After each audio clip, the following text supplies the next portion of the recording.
افغان صرافان د افغانستان له مرکزي بانک د شرکتي جوازونو اختیاري شکل غواړي. دوی چې نن د سرای شهزاده مخې ته په یوې اعتراضیه غونډه کې راټول شوي وو، له حکومت وغوښتل چې غوښتنې دې ومني. دوی په افغان حکومت توندې نیوکې وکړي چې د افغانستان مرکزي بانک سرپرست رئیس اجمل احمدي په ناقانونه توګه د یاد بانک مشري کوي او نوموړي د یو دیکتاتور په توګه د بانک چارې په خپل واک کې اخیستي. معاونین ندارد افغانستان بانک. پرسنلش هم میال مکمل بازرگریز است. از مجبوریت اوجا به کار و فعالیت خود دوام میتن. دیکتاتوری مطلق حاکم است در افغانستان بانک. در سوشل اقتصاد ندارد که پیو فرمان بانده ولاړ وي.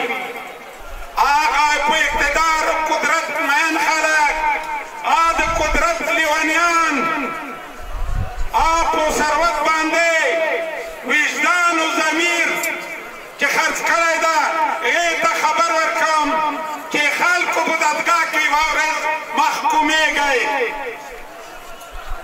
خلکو دادګاه نه نجات نشئ اخیستلی. د دوی په وینا چې د صرافانو یادګار بندیز د هیواد په کچه ګڼې ستونزې راولړې کړي او هره ورځ هیوادوال په لکونو افغانۍ تاوان ګالي.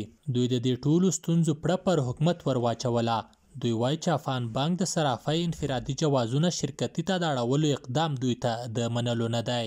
دا موضوع باید واضح ستاسې د لار نه د افغانستان شریفو خلکو ته رسوو چې موږ د مالیې نه فرار نه دی، زموږ حقه حقوق دي چې موږ سره بانک په دې ارتباط باندې ناروا کوي، ظلم کوي او هغه قوانین تطبیقوي چې هغه قوانین په امریکا او اروپا کې کاپي کېږي او دلته راځي دلته تطبیقوي او دلته زمینه د دې د تطبیق لپاره موږ مساعده.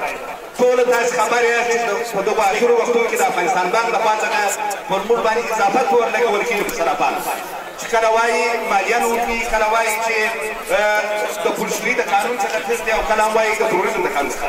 پولشویي هم قانون دی موږ منلی دی، تروریزم هم موږ منلی دی. هغه قانون هم میاشت په میاشت 1500 ورځې ټوله خبره چې اشتراکات راپور ورکول کېږي او 3 ډوله مالیه موږ ورکوي. له 2 اونیو ډیره موده کېږي چې صرافانو خپل دوکانونه تړلي او له حکومت یې د ستونزو د حل غوښتنه کړې، خو حکومت تر اوسه د دوی غوښتنو ته کوم مثبت او منفي ځواب نه دی ورکړی. دوی په حکومت غږ وکړ چې شته ستونزې واوري او پر وړاندې شته خنډونه او موانع لرې کړي، ګنې دوی به خپلو اعتراضونو او کاربندیز ته دوام ورکړي.